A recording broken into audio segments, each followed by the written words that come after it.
Ya. Bismillahirrahmanirrahim. Assalamualaikum warahmatullahi wabarakatuh. Halo semua, selamat datang dalam podcast diskusi isu kontemporer yang kami susun sebagai bagian dari tugas kelompok. Pada kesempatan kali ini, kita akan membahas isu banjir di Sumatera berdasarkan artikel BBC Indonesia berjudul Banjir Sumatera, 2 bulan usai bencana, ribuan hektar sawah masih jadi lumpur. Isu ini menarik untuk dikaji karena menunjukkan dampak jangka panjang bencana terhadap sektor pertanian dan kehidupan masyarakat. Baik, untuk kesempatan pertama saya berikan kepada Kak Andi Rifda. Bagaimana tanggapannya? Baik, terima kasih kesempatannya, moderator.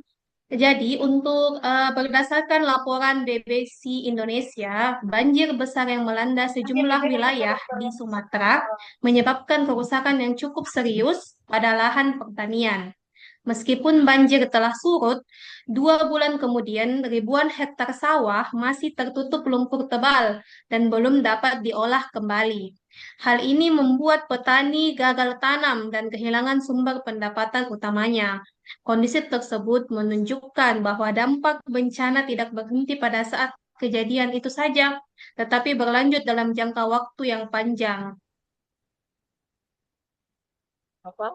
Oke, bagaimana dengan Kak Naufal? Secara Tanggapannya? sudut pandang sosial dan ekonomi, banjir ini berdampak besar terhadap kehidupan petani.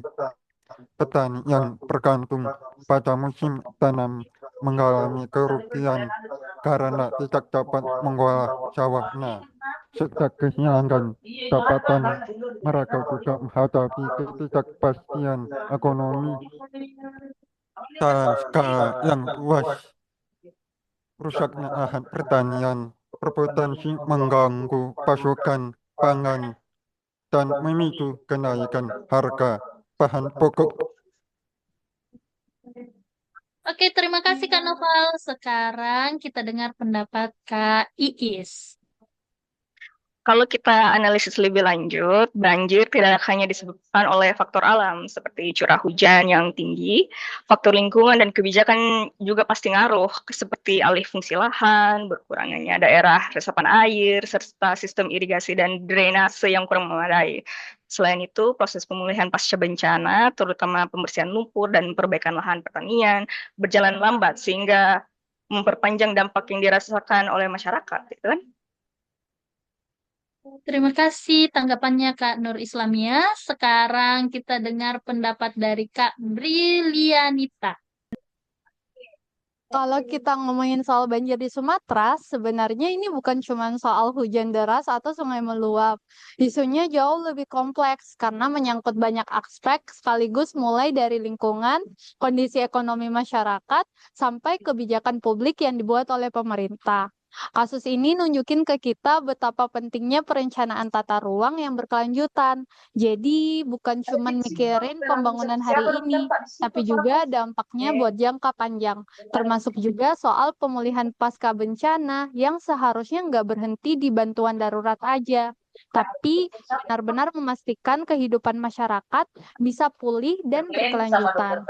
Kalau dilihat dari sudut pandang akademik, isu banjir di Sumatera ini relevan banget buat dikaji karena mencerminkan tantangan besar dalam pembangunan dan pengelolaan lingkungan di Indonesia secara umum. Baik, terima kasih Kak Brilianita. Menurut saya betul sekali sih apa kata Kak Brilianita. Sebagai penutup, dapat disimpulkan bahwa banjir di Sumatera meninggalkan dampak jangka panjang yang signifikan, khususnya bagi sektor pertanian dan kesejahteraan masyarakat. Melalui diskusi ini, kita berharap pendengar dapat memahami bahwa isu kontemporer seperti banjir perlu dilihat secara menyeluruh, tidak hanya sebagai peristiwa alam, tetapi juga sebagai persoalan struktural. Terima kasih telah mendengarkan podcast kami. Assalamualaikum dan sampai jumpa.